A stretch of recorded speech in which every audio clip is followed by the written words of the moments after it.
Are the walls with the court in its current configuration and having changed in character significantly since, say, Massachusetts v. EPA, which when it ruled that the EPA could regulate greenhouse gases, are the walls now too high?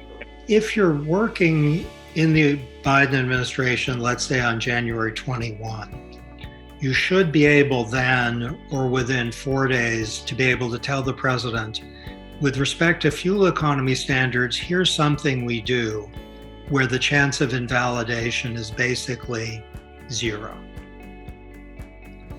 And that's true for energy efficiency and a clean power plan also.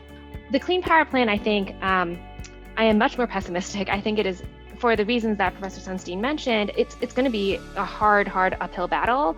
That said, I think it's worth fighting. And I think part of the reason it's worth fighting is because a lot of times what happens in the history of these regulations is, the administration comes out with a regulation, industry protests that it's way too hard, way too harsh, we can't do this. But then as they're litigating it, they start to comply with it anyways. And if that happens, then that's what you want. Even if the regulation ends up, getting curtailed later in the process. So I think, litigation risk might be different from market signaling in terms of what the Biden administration chooses to do. We've danced around this idea for a few times, which is Chevron deference. If we were to see that idea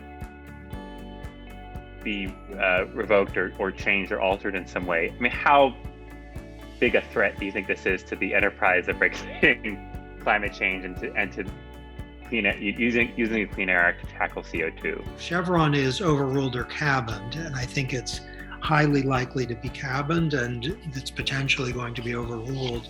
It would matter, life and death stuff, with respect to climate change regulation, because remember our two principles: fidelity to law, everyone agrees with, whether they like Chevron or not, and deliberative democracy, everyone agrees with, whether they like aggressive regulation or not.